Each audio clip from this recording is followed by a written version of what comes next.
கண்ணியத்துக்குரியவர்களே, சென்ற ரமதானில் எம்மோடு இருந்த பலர் இந்த ரமதானில் இல்லை. என்னோடு என் உரையை கேட்டு என்னோடு வாழ்ந்த பலர் சென்ற ரமதானில் இருந்தவர்கள் இந்த ரமதானில் இல்லை.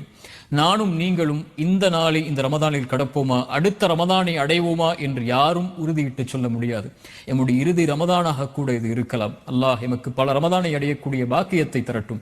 ஆனால் எமக்கு தெரியாது. குர்ஆன் சொல்லுகிறது, ஒமா தத்ரி நஃப்சும் மாதா தக்ஸிபு கதன், நாளை ஒரு ஆத்மா எதை சம்பாதிக்கும் என்று அந்த ஆத்மா அறியாது. ஒமா தத்ரி நஃப்சும் பிஐயி அர்தின் தமூத், ஒரு அடியான் ஒரு ஆத்மா எந்த இடத்தில் மரணிக்கும் என்று அதனால் அறிய முடியாது. அல்லாஹ் ஒருவன் தான் அறிந்தவன். அலி இப்னு அபி தாலிப் ரலியல்லாஹு அன்ஹு அவர்கள் அதனால் தான் சொல்லுவார்கள், இர்தஹலத்தித் துன்யா முத்பிரன் வ இர்தஹலத்தில் ஆகிரத்து முக்பிலன், உலகம் பின்னோக்கி சென்று கொண்டே இருக்கிறது, மறுமை முன்னோக்கி வந்து கொண்டே இருக்கிறது. ஒருவன் மரணத்தை நோக்கி நடந்து கொண்டே இருக்கிறான், மரணம் அவனை நோக்கி விரைந்து வந்து கொண்டே இருக்கிறது. ஒவ்வொன்றுக்கும் பிள்ளைகள் உண்டு. மறுமையின் பிள்ளைகளாக நீங்கள் இருங்கள், உலகத்தின் பிள்ளைகளாக ஒருபோதும் ஆகிவிடாது.